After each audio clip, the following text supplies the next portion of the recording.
Greetings and welcome to the CCOF Foundation webinar on FSMA Basics for Small and Medium-Sized Produce Farms. Thanks for joining this afternoon. Today's webinar will review the different compliance categories of the Food Safety Modernization Act, also known as FSMA, for produce growers, as well as highlight the record-keeping requirements for each category.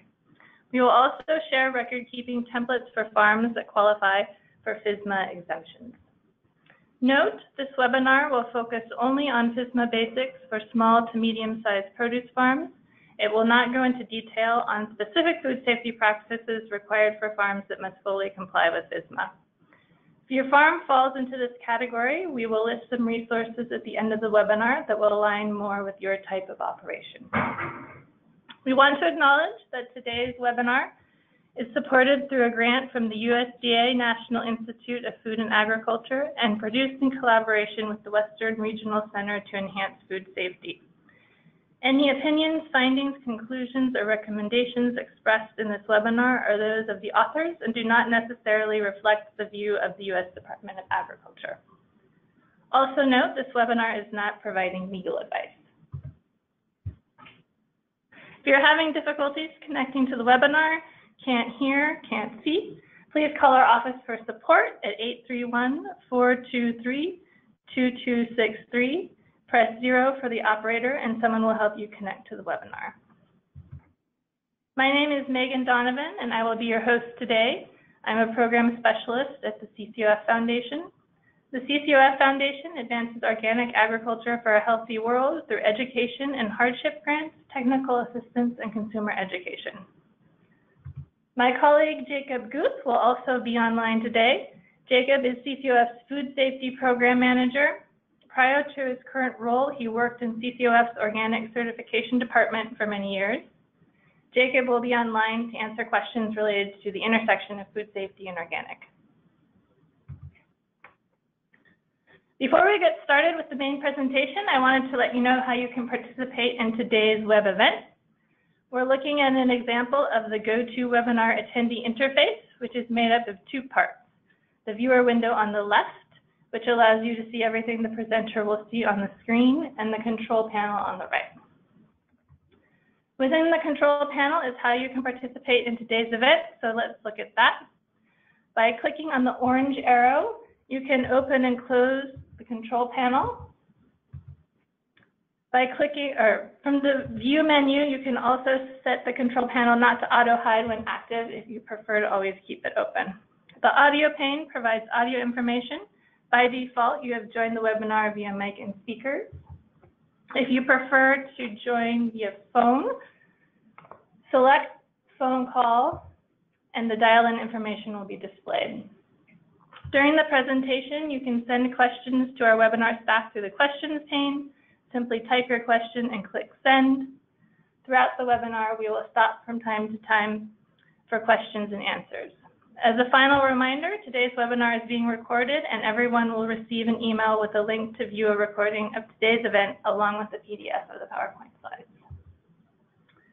Today, we also have a copy of the PDF of the PowerPoint slides available for download through GoToWebinar. Click on the blue file name for the handout in the Handouts pane. A PDF of the slides will open in your internet browser. You can view them in your browser or download them onto your computer. To expand and collapse the handouts or questions pane, click on the little arrow highlighted there in the red box.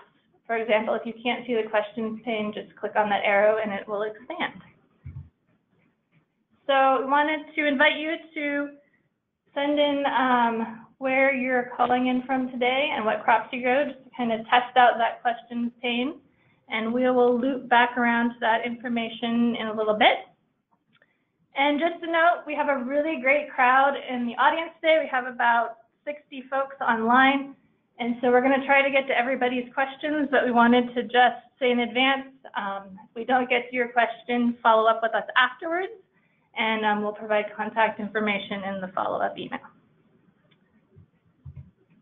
So it's our pleasure to have Kaylee Feiereisel again with us this afternoon. She's a frequent presenter on our webinars, and it's always a pleasure to have her. Kaylee serves as CAFF and the Farmers Guild Food Safety Specialist. She provides food safety technical assistance to farmers as they further develop their practices to meet new requirements. In addition to her background in diversified vegetable production, Kaylee recently studied food safety, local food systems, and food and agriculture policy while completing her graduate degree in public health nutrition at University of California, Berkeley. So Kaylee, welcome, and I will turn the presentation over to you. Thanks, Megan. I think that I am being heard right now, but please let me know. Yes, you are. Okay, great. So welcome everyone. Thanks today for taking the time to join us to learn more about FSMA, or Food Safety Modernization Act, requirements for small and medium-sized produce farms. Let's dive into it. So there we go. Just a preface here on all of the slides here in this presentation, we're going to cover a lot of ground in the next hour or so. And as Megan already mentioned, there's a PDF of all of these slides for you to download and have accessible after this presentation. Some of these slides have more text on them than I would normally do, but that's simply so you have a better reference later if you want to refer back to any of the information in these slides.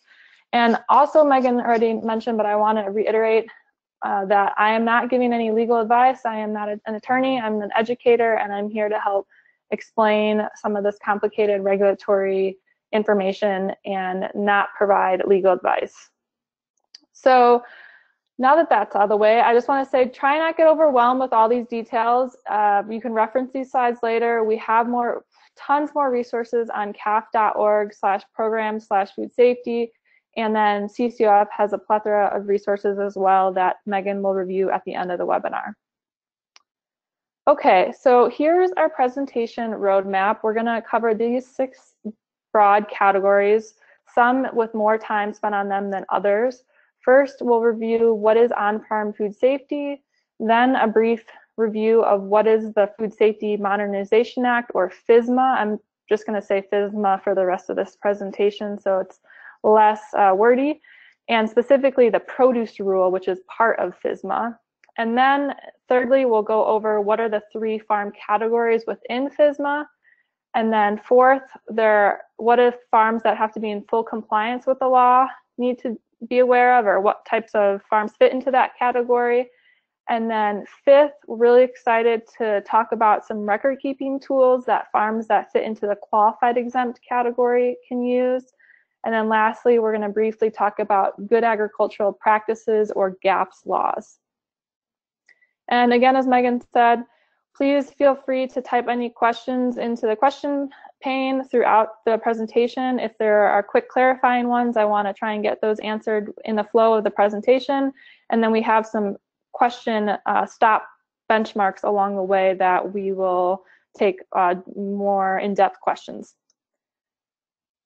Okay, so first to talk about the 3 main types of food contamination. So when we're talking about on-farm food safety, what we're talking about at the highest level is how food and produce in particular is what the focus is with FSMA is on. What kind of contamination can happen to that lettuce or those tomatoes? Well, there's physical contamination where, you know, a screw might fall off of a tractor or some piece of equipment and land in the head of lettuce. That's a physical contamination. Then there's also chemical contamination, where you might have fertilizer or herbicide contamination be on the actual surface of the crop because the product was not applied the correct way. And then thirdly, there might be biological contamination, which is what we hear the most about, which is when viruses, bacteria, parasites, and fungus are on our food and we don't see them, and we eat the food oftentimes raw or very lightly processed, and then we can get sick. So we've heard about various examples in 2018 with E. coli 0157H7 in romaine lettuce, and then a variety of other examples historically. So this is the high-level overview. We're going to focus today on biological or microbial contamination because that's what FSMA focuses on as well. That regulation is really focused on biological contamination. Okay, and then just wanted to give a couple brief examples of past foodborne illness outbreaks, which is when at least 2 people get sick from the same source of food. In 2011, folks might remember that there was a big multi-state outbreak with cantaloupe that had listeria on it, which is similar to, that's the same pathogen that right now we're hearing about with avocado recall. And so anyways, this cantaloupe outbreak unfortunately had wide-reaching effects and made a number of people sick, and a large number of people passed away. This was a big case that kind of set some new precedent because right around this time was when FSMA was really being discussed in depth and actually was signed into law. So a little bit more background on this case. There were a couple of the farmers that were running the farm converted a potato washer to modify it to clean melons, and they had a kind of a perfect storm of a bunch of unfortunate events happen on their farm that led to the melons being contaminated. So this case set a new precedent where farmers for the first time were found liable for causing the foodborne illness outbreak and actually given fines and this home detention. So this is kind of a big change from the historical past as far as what level of liability farmers were found with from a criminal standpoint or a more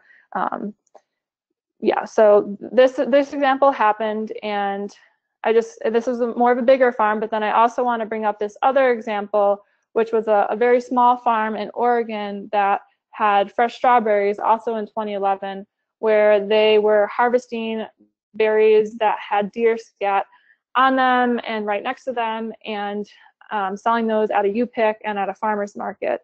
And importantly, in Oregon, deer can be carriers in their feces of this E. coli 0157H7, which is a strain that's really harmful to humans. And that is not the case with deer scat in other parts of the country. I'm not going to discuss that right now. I mean, I know at this point in time, California, we have not found deer to have that, but I'm not sure about other states.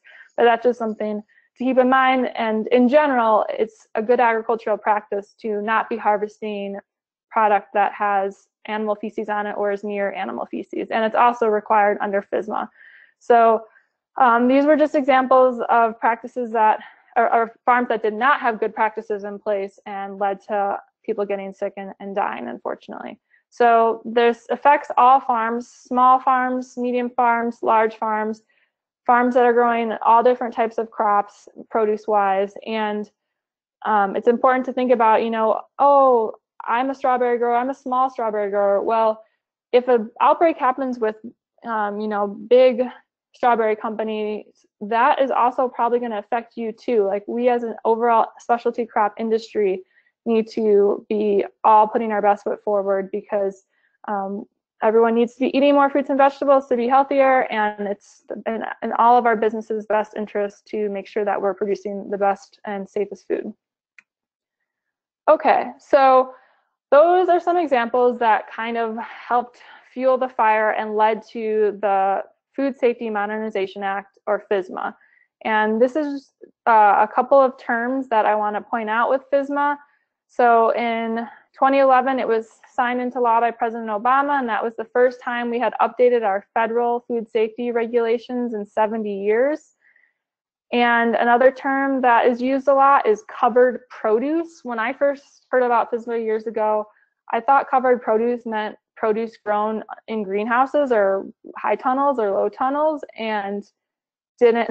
And so I totally understand when farmers first hear about this and think that, why does it matter if it's physically grown under cover? That's not what covered produce means. Covered produce means crops that FSMA regulates. So we'll get into more explanation of what that means. And then oftentimes the phrase is used as a covered farm, and that again means a farm that needs to meet the criteria that they need to meet to be in compliance with FSMA. There's another kind of wonky term called the qualified exempt farm, and I like to say that, think of that as AKA a partially exempt farm from FSMA, and we'll talk about that more. And then this other term, qualified end user, which is in the law, and it refers to a consumer or a restaurant or a retail food establishment, which is examples of that are grocery stores, that is located in the same state as the farm or not more than 275 miles from the farm. I should say that it also can be on the same Indian reservation. So if an Indian reservation stretches across different states or is longer than 275 miles, if it stays within the same Indian reservation, that would count as a qualified end user. Okay, so those are just a reference point. We're going to talk about them and use them much more as we go. So if they're blurry right now, hopefully you'll get more clarity on them. Okay, so in 2011, President Obama signed FSMA into law, and then it took a number of years for the Food and Drug Administration, or FDA, to write all the different sections of the law. And it's important for folks to realize that while FSMA is the first time that the federal government is regulating food safety down at the farm level, FSMA has different parts of it that apply to all different parts of the supply chain. So there's a different part of FSMA for transportation companies. There's a different part of FSMA called the Preventative Controls Rule that applies to brokers and warehouses and processing facilities and manufacturers. There's a different part of FSMA that applies to companies importing food. So farms in all parts of the world that are importing food now need to be in compliance with this as well. It's not just farms in the US.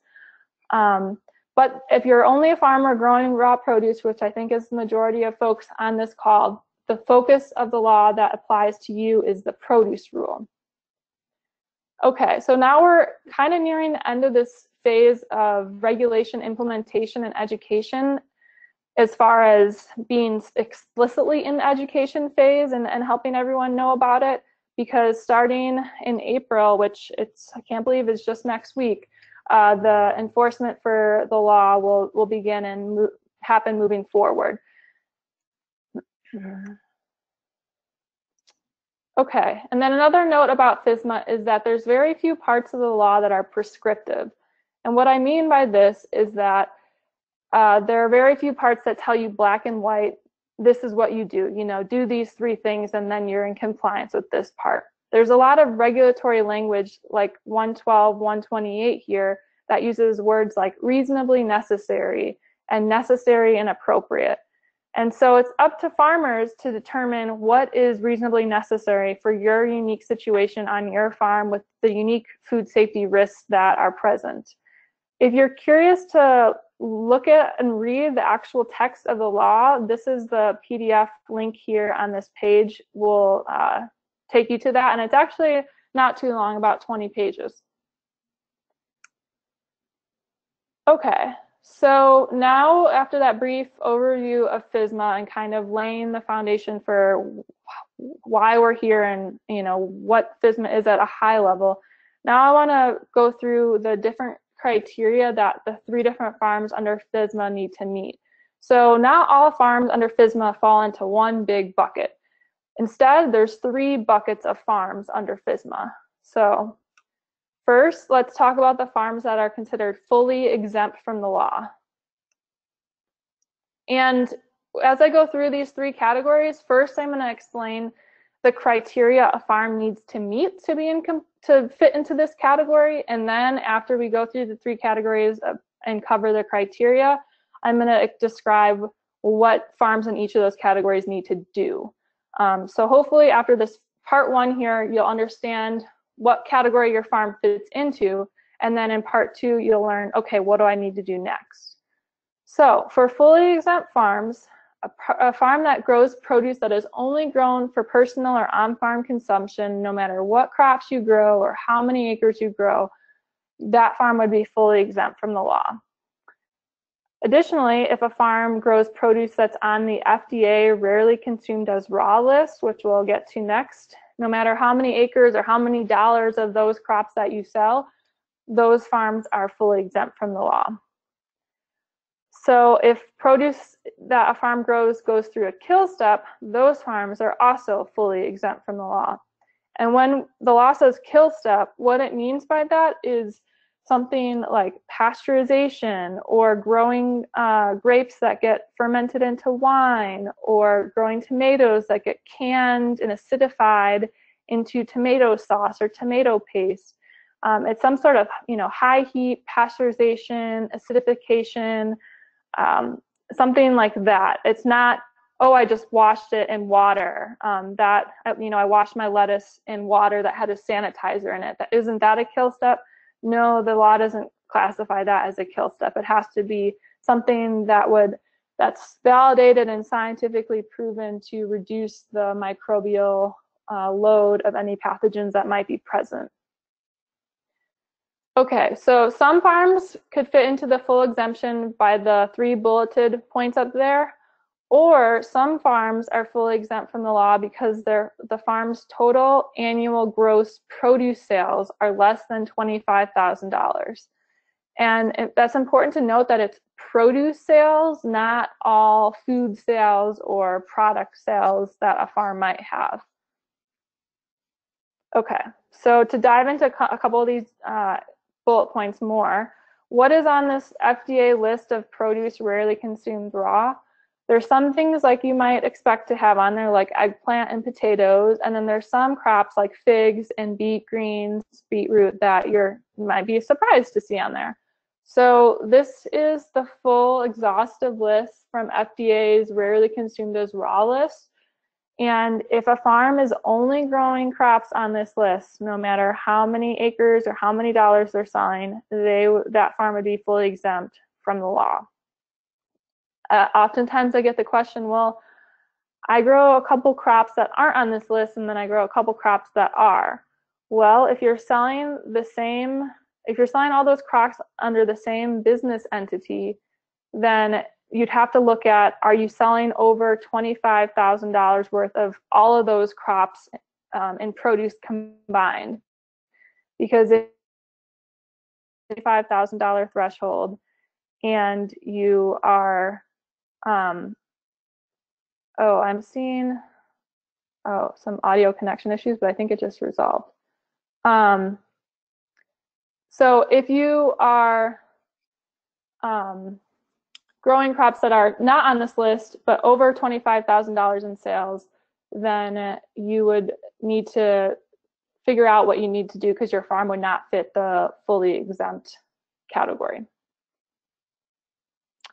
Okay, and then additionally, I want to make sure to point out that this $25,000 threshold, that is based on 2011 dollars, because that's the year the law was passed, and 2011 dollars have to be adjusted over time due to inflation. And also that financial threshold is based off of the 3-year average of the last 3 years of your gross sales. So you would actually need to, it's 2019, take your 2018, 2017, and 2016 sales and average them together, and then compare them to the 3-year averaged value. And I checked recently, and FDA hadn't put up the 2018 number yet, but this link here on the page would take you to exactly where this table comes from, so you can see once the 2018 number is up there by FDA. Okay, Megan, are you hearing correctly, or are there other questions, clarifying questions? Yes, we can hear you, and we do have a couple of clarifying questions. One was, does on-farm consumption include produce consumed by an on-site cafe? So if you kind of have like a garden restaurant, would that count as farm consumption? Yeah, this is a tricky scenario. It depends on a few different details, and I would encourage this person with this question to email me, and we can follow up on it offline.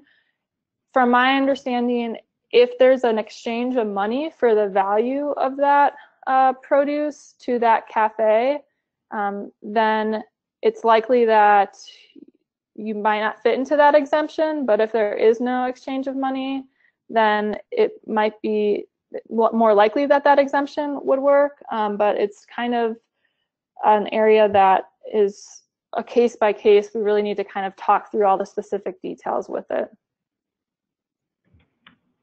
Great, thanks. And then the other question is, if you're a mixed produce farm and you produce some crops that are on the list of rarely consumed raw and other crops that are not, and you're just kind of over the $25,000 threshold, do you still need to comply, you know, if kind of like half those crops are not, are on the list? Yeah, that's a good question, and also a perfect segue into our next section talking about qualified exempt farms, because based on that information, it sounds like that farm would fall into the qualified exempt category. So I'll pause there. If there's any other questions, I'll answer those, or if not, Megan, I'll just go into explaining the qualified exempt farm category, and I think that will answer this person's question. Okay, I think we'll keep going, and then if there are other questions, we'll get back to those at the first question break. Okay. Okay, so the second category of farms under FSMA are qualified exempt farms, and these are farms that have to meet two conditions. So the first condition is that the farm has to have less than $500,000 in annual gross food sales.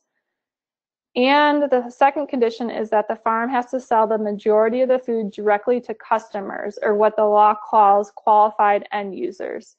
So as we mentioned earlier, a qualified end user is a direct customer, like at a farmer's market or a restaurant, or selling to a retail food establishment, which would be an individual grocery store, not like a distribution center, within 275 miles from the farm or within the same state or Indian reservation. So for that farm's example, if they're selling some crops that are on the raw list and some crops that are not, and they're over the $25,000 mark, it sounded like they might be under the $500,000 mark, and I'm not sure to what entities or to who they're selling their mixed crops, but if they're selling at least the majority, so 50.1% of those crops directly to people, or a restaurant or one grocery store, not dropping it off at, you know, a hub like a broker or something, or a wholesaler, but if you're selling it directly to the place that's going to put it on their shelf, then that would have that farm fall under the qualified exempt farm category. And then importantly, this $500,000 threshold is also adjusted for inflation, which makes a much bigger change with a higher number. So that $500,000 threshold is actually almost 540, and it's certainly more than that once the 2018 number is updated. So I recommend, if farms are right around the threshold, to make sure that you realize that it's not just a static $500,000 cutoff, but that it moves with inflation. Okay, and then the third category of farms under FSMA are farms that are considered fully subject farms and need to be in full compliance with the law. Farms that fit into this category are, as you might expect, all the other farms that didn't fit into what we've talked about already.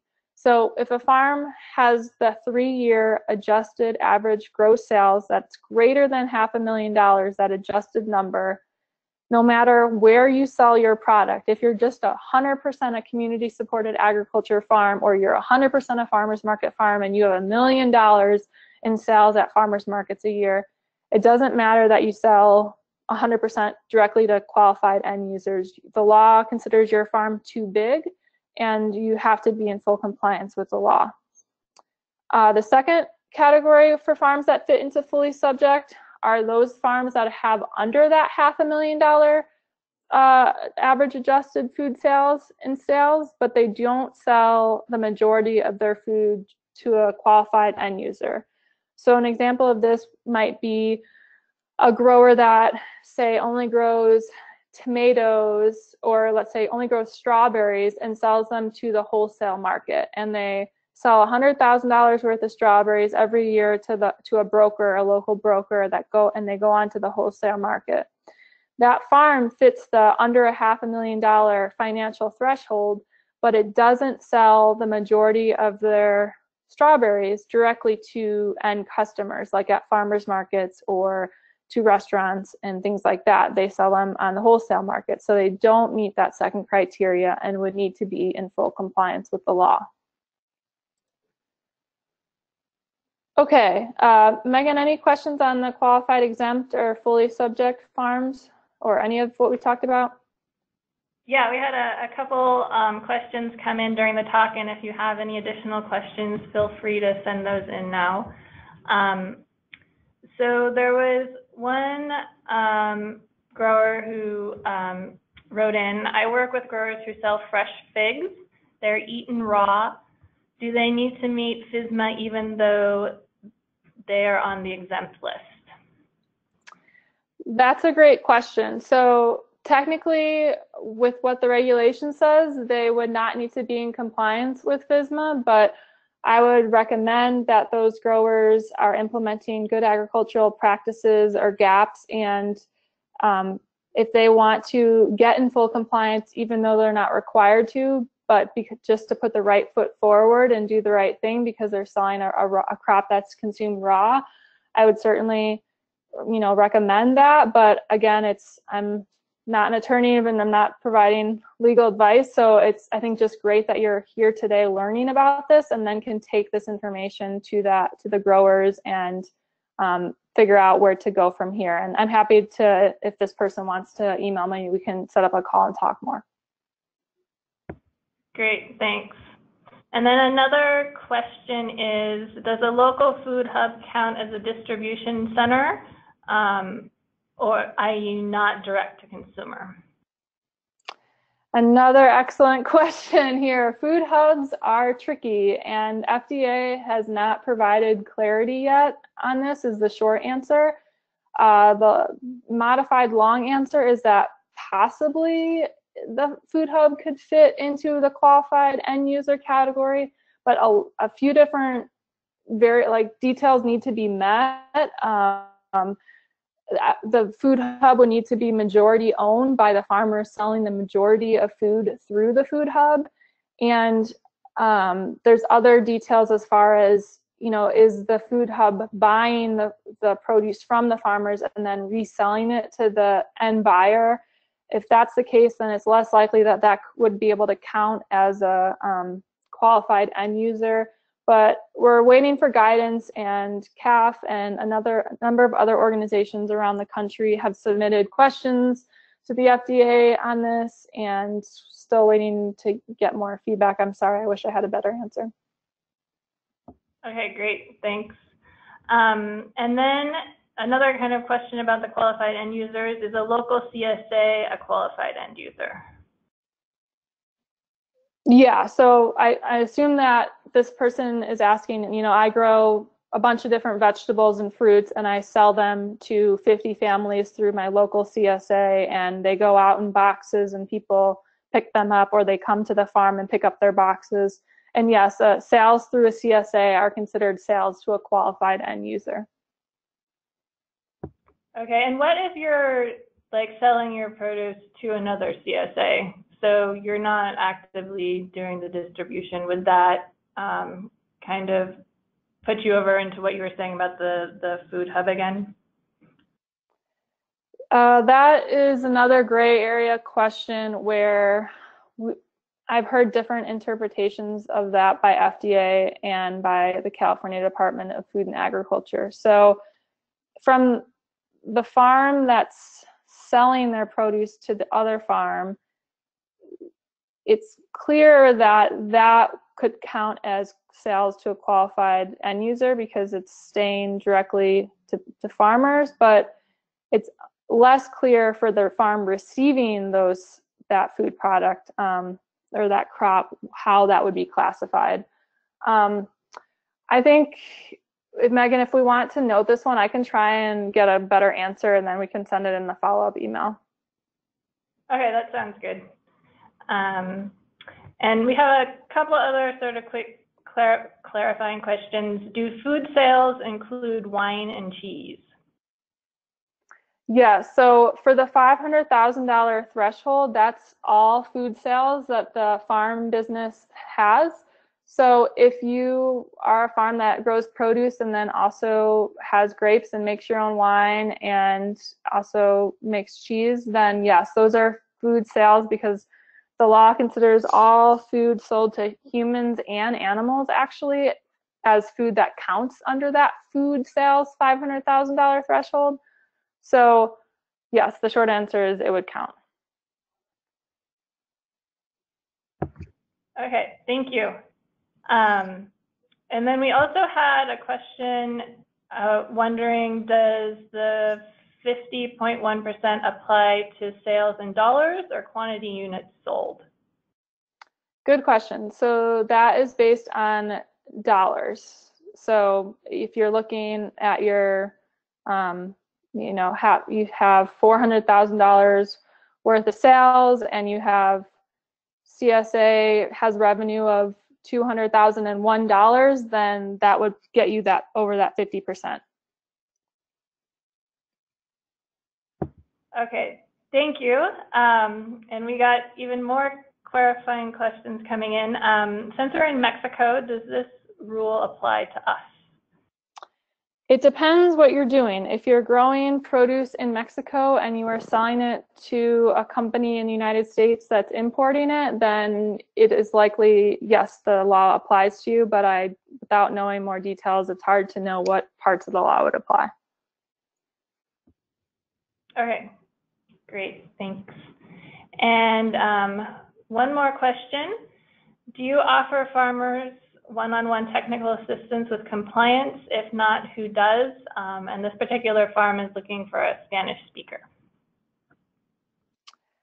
I'm not sure where this farm is located, but if they're in California, then Community Alliance with Family Farmers does offer farmers one-on-one assistance. We have limited Spanish-speaking support at this time, but can try and redirect them and ask them to contact us with the contact information when we put it up. Okay, great. And they just wrote in and said that they're in Salinas, so they're in the general Northern California area. And one more final question, and then we'll move on to the next section. But if you have other questions that kind of come up as the presentation's going, feel free to write those in and we'll get back to them. So the final question is a local box delivery service repackaging weekly local produce for households count as qualified? And it sounds like this may also kind of fall into that gray area you were talking about before, so we could follow up with that after the webinar in the follow-up email. Yeah, that would be good because the way that question was phrased, it doesn't sound to me like they're growing the produce, like they're only buying it and reselling it. So they might be subject to the preventative controls rule. So yeah, let's follow up and encourage that person to follow up individually as well. Okay, great. Sounds good. All right, so we're going to keep going, but if you have other questions, please write them in as we go. Okay, great. So good questions, everyone. Let's keep going here, and hopefully my screen will let me advance. There we go. So depending upon what farm category your farm falls in, what do you need to do? That's the main point of this webinar, and it's specifically to explain what farms that are fully exempt or qualified exempt need to do. So let's dive into it. So farms that are fully exempt from FSMA need to be prepared to prove that your farm is fully exempt. And if you're going to claim the exemption that you are exempt because you are selling all your tomatoes to a processing company that has them created into, tomato sauce, then now under this law, there's this new requirement in orange here, the first bullet point, that processing company needs to send the raw produce supplier written documentation that says that they are processing those tomatoes according to validated scientific standards.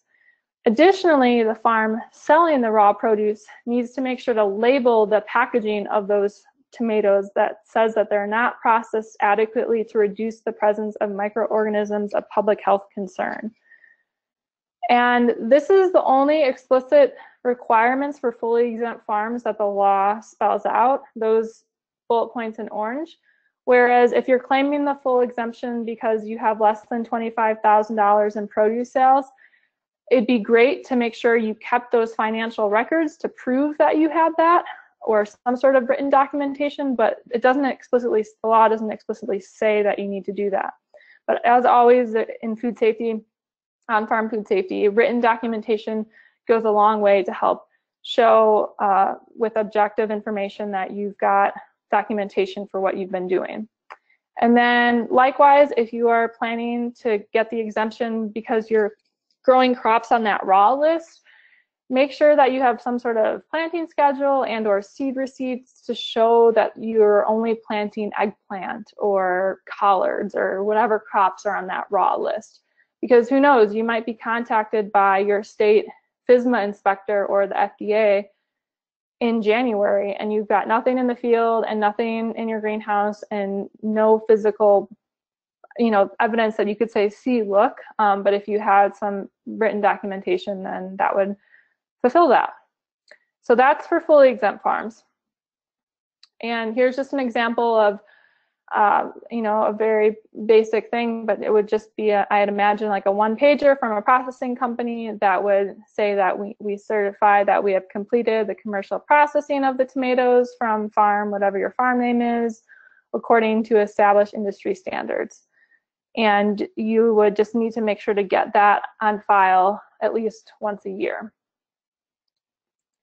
And then same thing for documenting that you're under 25,000 in annual produce sales. It doesn't have to be anything fancy. It could just be tracking your cash intake in an Excel sheet or with a QuickBooks report or with your tax return, something to show that your cash flow or whatever, kind of income revenues you have from produce sales that are under that $25,000 mark. And again, this is just, you probably have a planting schedule and seed receipts from buying seeds or transplant starts for whatever crops you're claiming the raw exemption for, and having some documentation of that. I guess if you're, growing figs and they're, a perennial crop that's there, then you don't have that issue. You can, physically show the inspector or have that be seen, whereas annual crops are more likely to want to have some sort of documentation. Okay, so that's for fully exempt farms.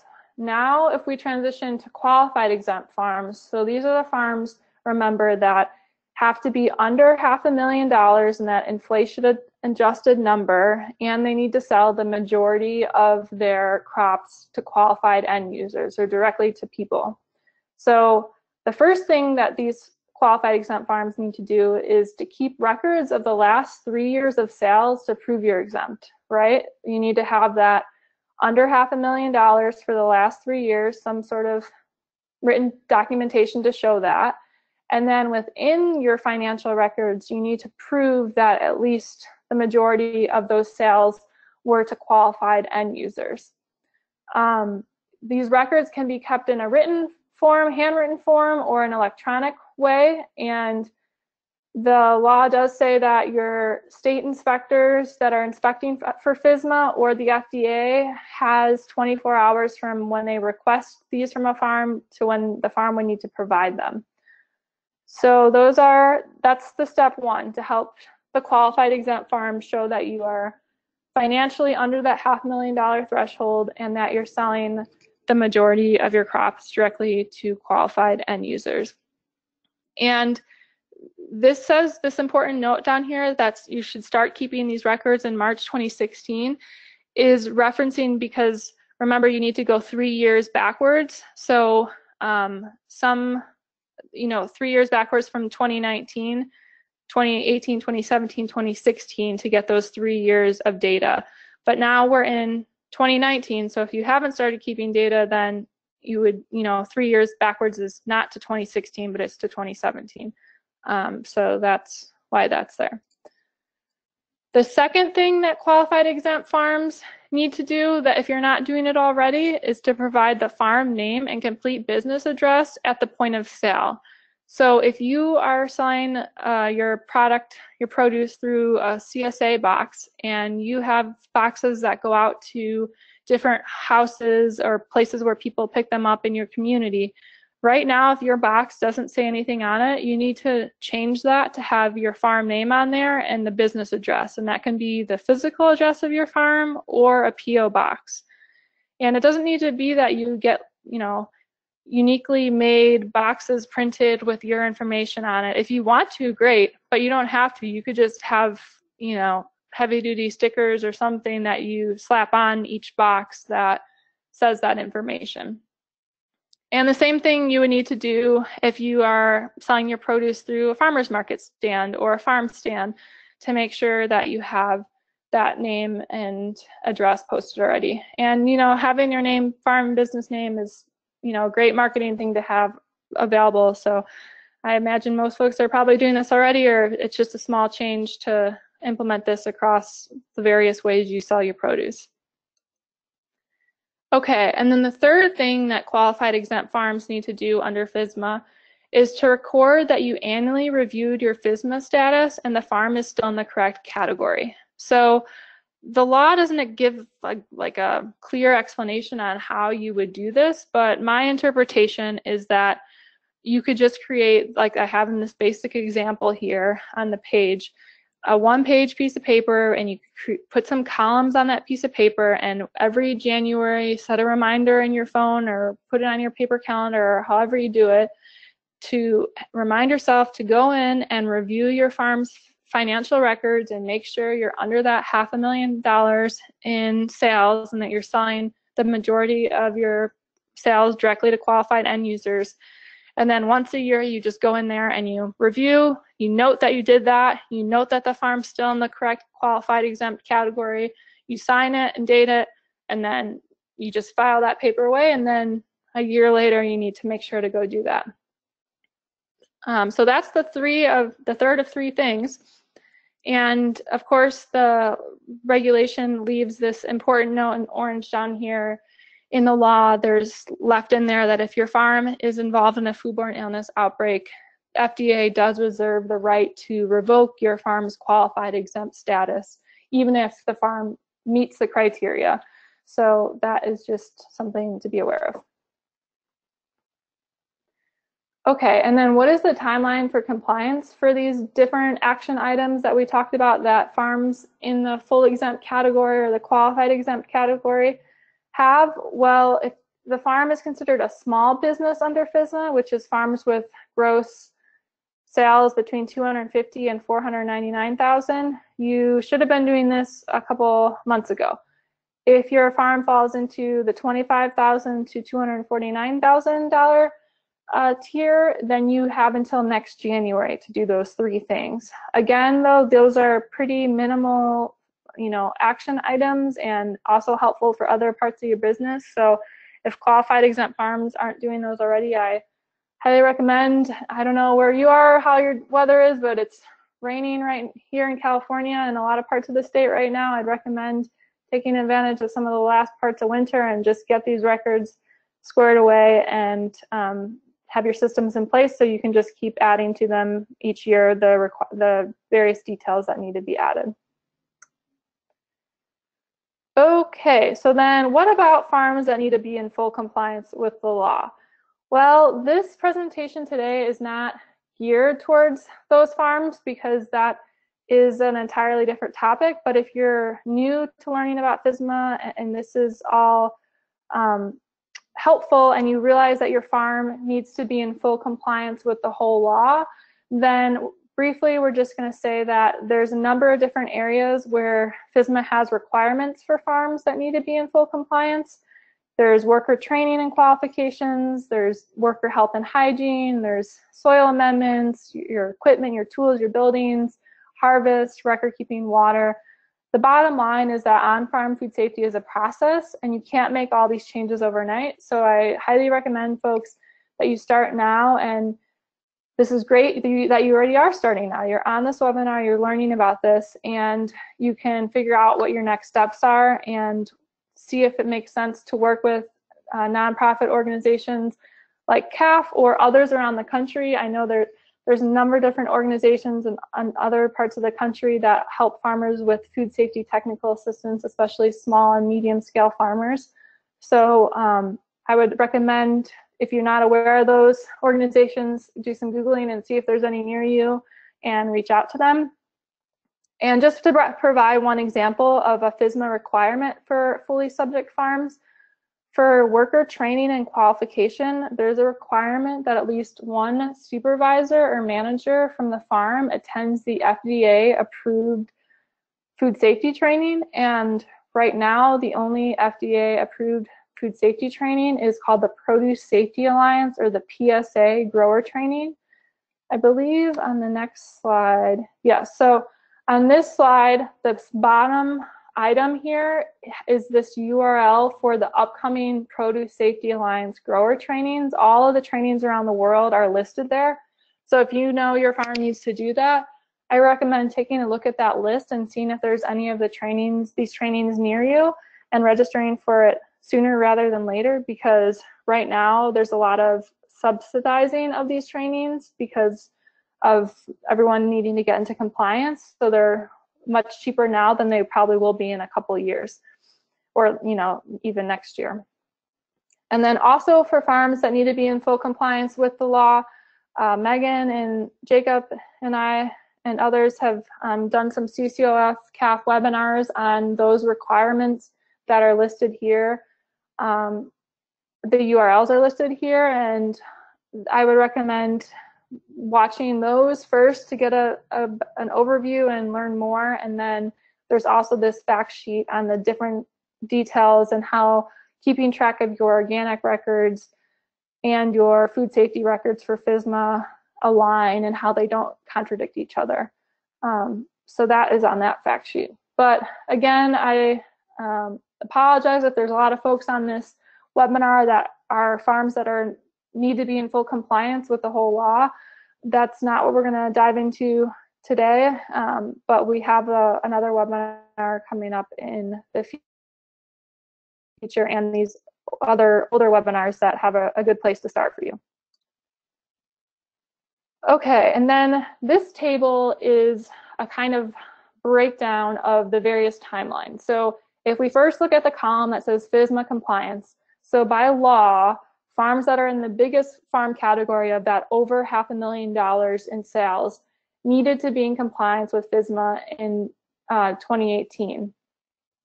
And then the second tier down was this January, and then the third tier down is next January. But inspections, even though the compliance dates are those, the inspections for the biggest farms in 2018 got pushed back to starting in April 2019 all across the country, because everyone, not only farmers, but FDA and State Department of Agriculture professionals, and everyone is basically just trying to learn and understand and figure out what all this means. And so the inspectors weren't ready in 2018, and so they pushed them back until April 2019. And that reflects that the inspections for the smaller farms would start in the timelines here. And I should also say, I apologize to anyone who is not from California that's on the webinar today, because the inspection timelines, well, actually that doesn't apply. All these dates are the same across the country, but I got a little ahead of myself. I'll come back to that thought I was going to say. So yeah, there's inspection timelines, and then this last column on the right is the proposed FSMA water compliance extension, and that was recently confirmed by FDA. So they extended the timeline for the water section of the law for farms that need to be in full compliance, that those farms have additional years to 2022, 23, and 24, depending upon the size of the farm, to be in compliance with the water. But again, that's only for farms that need to be in full compliance. So if you're a qualified exempt farm, this water compliance part doesn't apply to you unless you want to self-elect and get in compliance with it just because you want to, which you totally could. But from a regulatory standpoint, you don't have to be in compliance with the water part. Okay, and then just a brief couple words on FSMA and organic certification. Overall, there's a bit of overlap between the two regulations and the records you have to keep. And if you're already organically certified and food safety stuff is new to you, don't be too panicked because you're already started on the right record keeping behaviors and know about how to kind of keep your records for organic certification. And so you can translate a lot of those practices to help you with the food safety stuff. And importantly, there's language in FSMA, this 11284, that says that the regulation does not require covered farms to take measures to exclude animals from outdoor growing areas or to destroy animal habitat or otherwise clear farm borders around outdoor growing areas or drainages. So that is really important language that's explicit in the law that is getting at the fact that you can't do things in the name of food safety that would go against your organic certification and the National Organic Program regulations, especially for maintaining biodiversity and conservation details. And Megan and Jacob, and you guys are the organic certification experts, so feel free to jump in now or at any point when I'm talking about organic certification details to add any more if there's other information to add. I think we're good for now, but we'll definitely chime in if there's anything else to add. Okay, great. So if you're fully organically certified, your farm is, then, and you're new to food safety, it's likely that you're going to have to do some food safety additions as far as your worker health and hygiene part of your farm and for water. And then there's overlap between, say, your soil amendments with organic and with food safety. Okay, so how does FSMA inspections work? I imagine some folks might be wondering, okay, I've learned that my farm is qualified exempt and my farm is in Wisconsin. How does this work for inspections? Well, inspections are not done by the same department in each state. So most states' Department of Agriculture are running the inspections for FSMA, although there's a few states where the FDA is doing the inspections because the state didn't want to. So you can, at this link here, this URL, you can see whether or not your state is doing education or education and enforcement. And if you see that your state is doing education and enforcement, then that means that the FDA is not doing inspections in your state, and that probably your state Department of Agriculture is. And I would, Google Wisconsin Department of Agriculture, FSMA inspections, and see if you land on a web page that explains how that process would work. For example, in California, the FDA is not doing our inspections. The California Department of Food and Agriculture has a new CDFA produce safety program that's running the inspections, where they have hired folks that are specifically FSMA inspectors. And you can learn more about that with this CDFA produce safety program URL here on this page. And I should also say just a couple notes for inspections in California. We've heard that the CDFA inspectors are going to call up farms in advance, and it's not going to be an unannounced inspection. They're going to call up and schedule and have a discussion on the phone beforehand. And so it's in your best interest to be responsive and talk to them, because if they call you and they might even, I'm not sure, but they might even like send you paper mail and you just ignore their calls, then they might show up unannounced then, but they're intending to have it be a collaborative process where they use quote unquote educational enforcement and are helping farmers get up to speed, since this is all that they recognize this is all a new regulation. Okay, so great, that brings us to another pause for questions. What do we have, Megan? All right, so yeah, we definitely have a number of questions that came in, and if there are any questions that you'd like to send in, keep those coming and we'll try to get to them. I also just wanted to loop back around about our questions at the beginning of the webinar. So we have folks from Vacaville, Santa Rosa, San Francisco, so good diversity of people in California. And we also have someone listening in from Mexico. And let's see. We also, as for the crops people are growing, we have microgreens, fruits and vegetables, wine grapes. We have a goat cheese producer online, and some blueberries, raisins, and cut flowers. And I also just wanted to say that someone wrote in a note saying that the California Strawberry Commission is giving support in Spanish for food safety, and they're located in Watsonville. So that's kind of a follow-up to the question we had about technical assistance.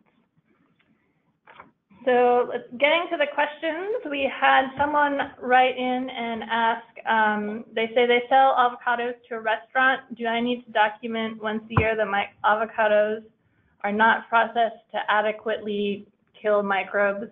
Or does this need to go on the avocado box? That, each box of avocados that they sell?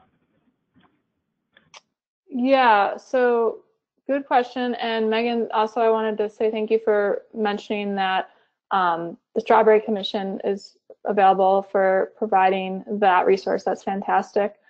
So the avocado question, avocados are not on the rarely consumed as raw list by FDA. So only crops that are on that raw list that are being sold would need to be labeled that way and get that documentation from the processor that you're selling them to.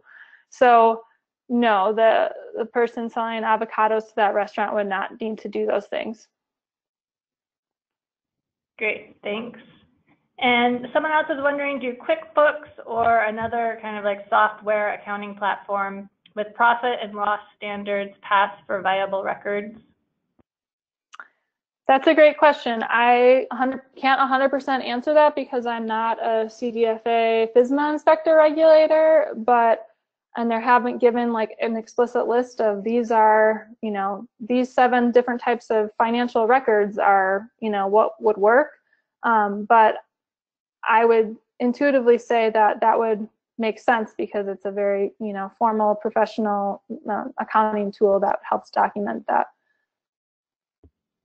Okay, thank you. Then going back to putting labels on the boxes, are labels for all sales, or is it only for those sales directly to qualified end users? That's a good question. I just have one other point to say on the last question. If you want more clarity on the QuickBooks question, if you feel comfortable, you could reach out to the CDFA Produce Safety Program and ask them that. And or if you'd like to contact me offline, I can, if you email me about that, I can ask them and then get back to you. And then the question about labeling boxes, for sure you need to be labeling the ones that are going out to CSA customers and that are being delivered to restaurants or a grocery store.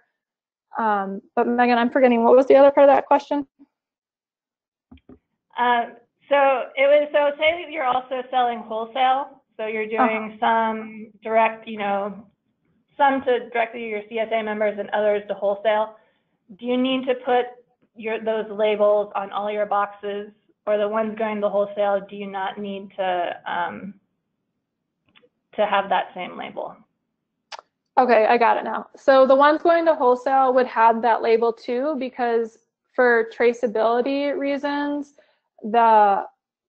you would want to be able to have it documented. And it's likely that the buyers that you're selling it to at the wholesale level would want that to be there anyways. So yes, you would want to have it done to those boxes. Okay, thanks. And another question is, do you have a source of information to review FSMA at a packing and cold storage level where would those links be located? Well, so it depends. I'm assuming that the person asking this question is at a farm that needs to be in full compliance with the whole law. And if that's the case, then I would recommend that they go to a Produce Safety Alliance grower training and or get other food safety technical assistance about the different practices that one should be using in cold storage areas. If they are a farm that does not need to be in full compliance with the whole law, that is, say, qualified exempt, then there are also still good agricultural practices or gaps that that farm could put in place to help reduce their food safety risks. And there are resources on that on CAFF's website. Also, if you Google the Wholesale Success Manual, it talks a lot about different temperatures that different crops want to be stored at in different humidities and things like that to keep crops at their optimum quality, and also reduce food safety risks is related to that, because when crops are maintaining optimal quality and are not spoiling, they are less likely to be breeding contamination on them. So that's the short answer, but feel free to follow up. Okay, thanks. That's good. And yeah, I would encourage everybody that use Kaylee as a resource. It's great to have that, someone that can go ask questions to CDFA for you if that's not what you're comfortable doing. And another question that I often hear is, and we also got written in today, is, are the FSMA requirements similar to GAP requirements? Yeah, so on a general level, yes, the FSMA requirements are similar to GAP requirements, but I am answering that with the framework that GAPs, you're talking about GAPs as in general good agricultural practices, and that general suite of practices farmers do to reduce their unique risks on their farm. But sometimes people refer to GAPs as the different types of third-party food safety audits, and there's lots of different types of third-party food safety audits, and they require sometimes more in-depth like water testing requirements or other buffer zones between where animals are kept that might be far beyond what actually is in the FSMA regulation. So I know I'm not giving a lot of point blank answers, but a lot of this is really complicated and case dependent. And it's actually for the benefit for farmers that there's not really prescriptive requirements with FSMA, because some of them might not apply to your situation at all. And it's better to just let farmers have their own situation and their own risks be addressed at their farm level. Great, thanks. And we also had someone writing in wondering about on-farm readiness reviews, and I think those are offered by CDFA. And kind of what are those, and what is that resource? Yeah, good question. So that you can find those on the California Department of Food and Ag's Produce Safety Program website, and I'm sure other states have them on their websites as well. Those are basically like a practice FSMA inspection if your farm needs to be in full compliance with the whole law. And they come out to the farm, it's a scheduled thing, and they come out for 2 or 3 hours and walk around and talk with you and ask you questions. And it's supposed to be pretty informal and more of like a conversation, not this, you sit on opposite sides of the table and they feel like you're being interrogated, more of a conversation and walking around and learning about the farm. And I've been present at a number of them, and that's how they've been. So if your farm needs to be in full compliance and you're interested in it, you can reach out on the CDFA website and ask them about scheduling one. Great, thanks. And just a kind of a note on that too, I think it's, and Kaylee, correct me if I'm wrong, it's my understanding too that it's an educational inspection, and they give really good feedback. But if they find something that's, like really out of compliance, that they are kind of required to report that. Is that correct?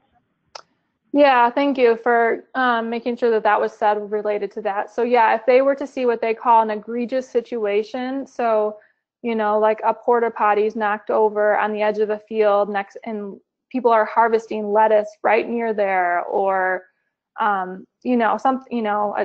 dead animals, like a dead pig is laying in the carrots and you're harvesting them, something that is really clearly a bad public health situation, they are going to report you and the farm, and there'll be consequences of that.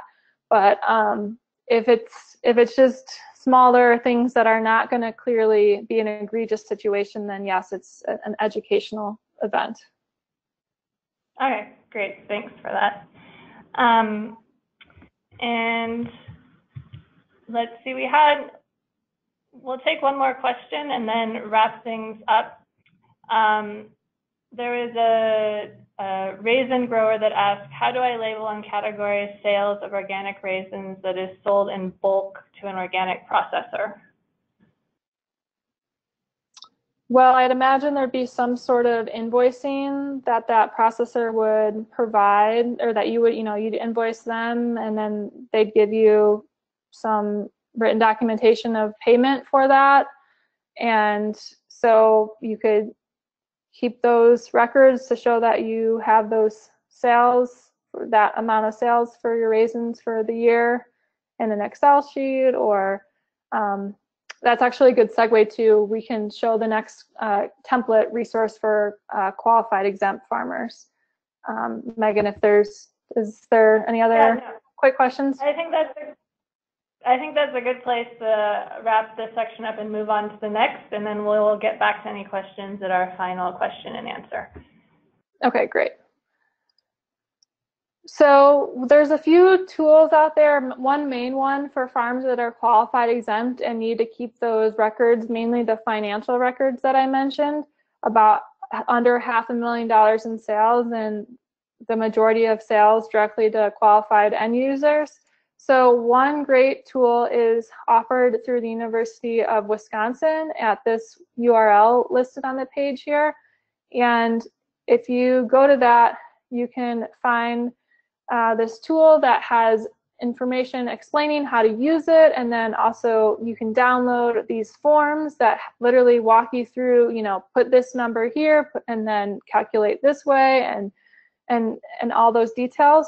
These forms were created by Chris Blanchard of Purple Pitchfork, who unfortunately passed away last fall, but he made these excellent resources to help qualified exempt farms have clear documentation of the various records that you would need financially for the qualified exemption status. So I recommend folks, if you want more of a template or a layout and your farm is qualified exempt for your record keeping, please go check this out and see if that would work for you. And then just to briefly mention that gaps, or good agricultural practices, and state laws that folks should consider. So, okay, at this point in time, we've only talked about federal food safety regulation, but it's federal, state, and local laws might apply to your situation. So you've hopefully through the last hour or so learned and realized what type of category your farm falls under FSMA. So at the federal level where you stand. But now it's important to recognize that there might be specific state or local food safety regulations that are unique to your area of the country that you need to be in compliance with. And that might be if you're processing produce and creating, say, any kind of jams or like apple butter or things like that, there might be state-specific value-added or cottage food laws that you should be aware of. And even for raw produce, some states have state-level good agricultural practices or GAPS laws. So we have that in California.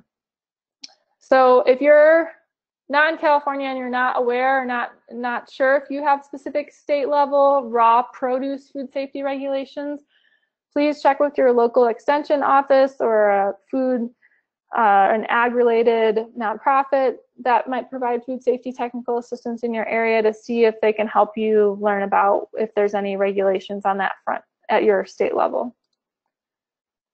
But just to give an example, in California, we have, for raw produce food safety, we have a few different laws. The California, or the CSA law, the farmers market, and the community food producers or urban gardens. So this is saying that farmers that are selling directly to customers through these various ways are implementing good agricultural practices in your production of that produce. And that is something that farmers need to be aware of. So even if your farm is qualified exempt from the federal FSMA law, if you're selling through a CSA or at farmers markets in California, you're still required to be implementing good agricultural practices. And I'll talk about briefly what those are. But just to note, here's a cutout of a certified producer certificate or a CPC form.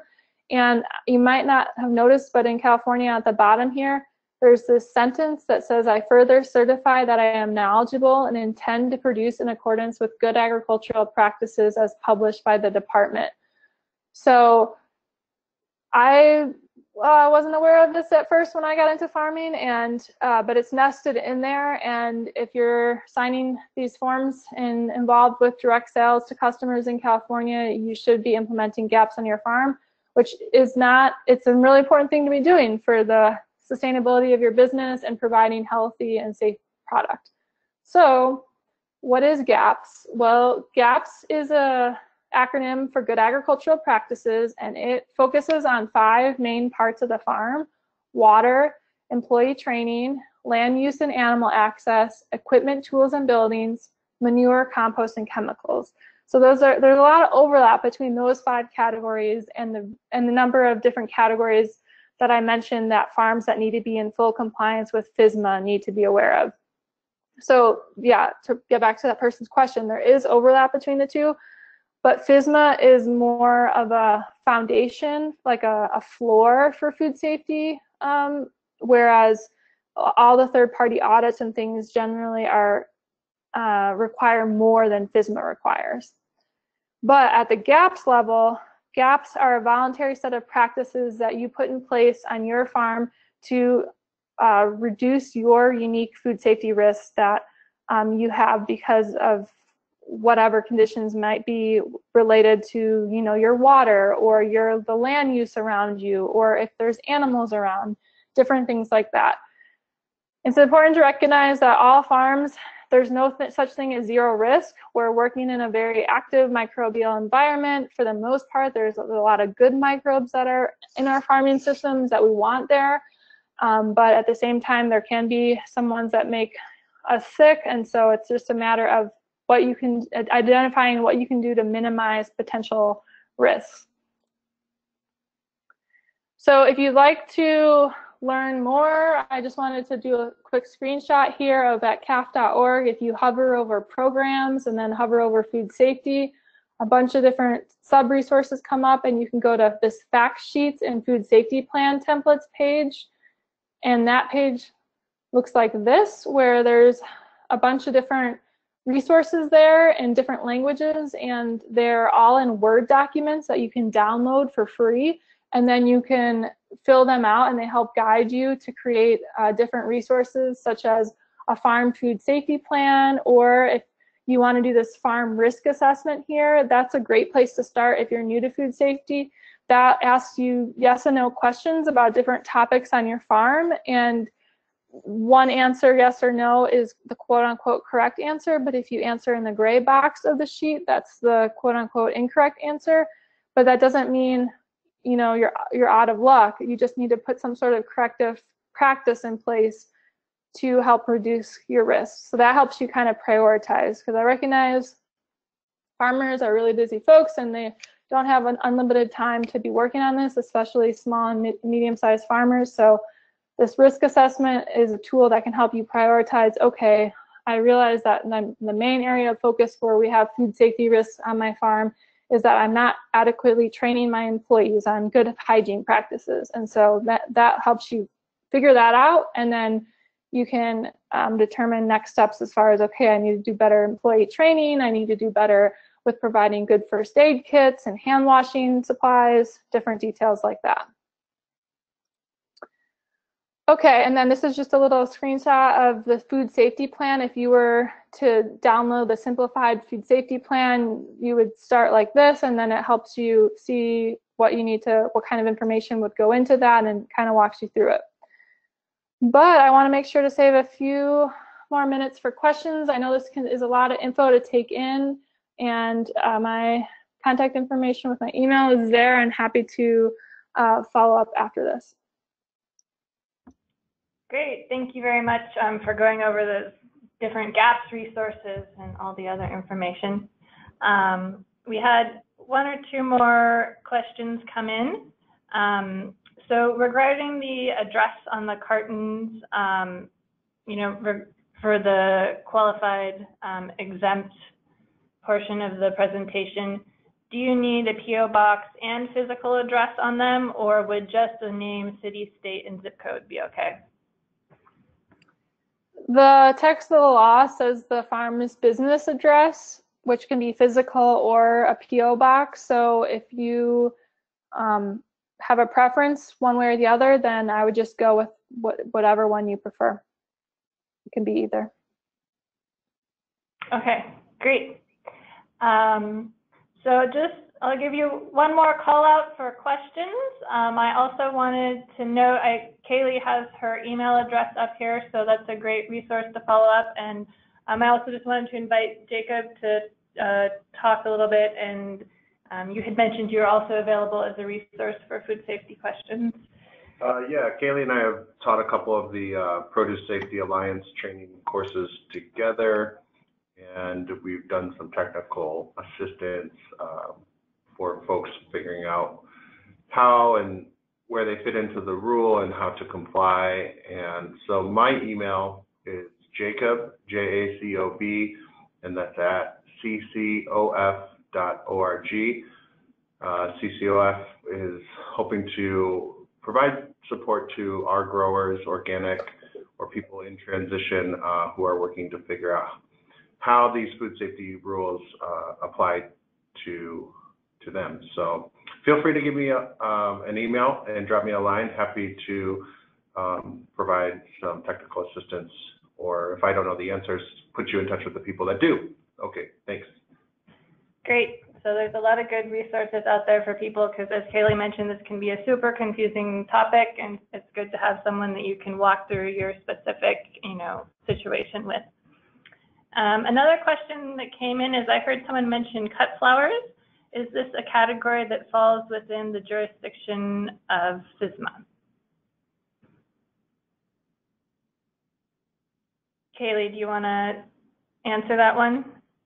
Sure, yeah, you cut out for a second, but I heard that about cut flowers, and I'm guessing the question was, does it fall under FSMA? That's correct. Yeah, so I'm guessing, well, I don't know. If you're growing cut flowers that you're not selling to people to eat, then no. But I have recently read a few places that if you're growing edible flowers that are growing flowers that you mix into salad mix or that people are eating, then those would be considered a produce item. Jacob, have you heard anything on this item? No, usually people, growing cut flowers are exempt because it's not for food. But the folks who are growing it for food should be practicing good agricultural practices to prevent any kind of illness in their customers. Yeah, thanks. Okay, great. Thank you. So I think we're about ready to wrap up. Again, if you have any additional questions, feel free to contact Kaylee or Jacob. And Kaylee and Jacob, both, thanks again for being with us here this afternoon. I know you all have lots going on, so we appreciate you taking the time to, going over the nitty-gritty details of FSMA with us. So I'm just going to go over a few other additional resources. Some of these Kaylee has mentioned. but CCOF has a food safety page. The Family Farmed On-Farm Food Safety Project, if you're putting together, a gap for the first time, that's a good place to go. It's kind of like the TurboTax for food safety. It asks you a bunch of questions and walks you through putting together a food safety plan. Wild Farm Alliance also has a lot of great resources on co-managing natural resources conservation, so like hedgerows and pollinator strips with your food safety management. And the National Sustainable Agriculture Coalition has a nice flow chart that helps people. It's kind of asks you yes/no questions, and if you're still confused as to what category you fall into, it can help you figure that out. As Kaylee mentioned before, CAFF and CCOF ran a series of webinars on the intersection of organic and food safety, and the second two webinars in that series go into depth on the requirements of FSMA for farms that must fully comply with the law. So if you are in that category, that would be a really good resource to check out. We also ran a webinar in collaboration with UC Davis on the ag production water requirements under FSMA, and that has a lot of great practical advice, how to take water samples, how not to contaminate your water sample once you've taken it, that type of thing. And again, that's specifically for farms that need to fully comply with the law.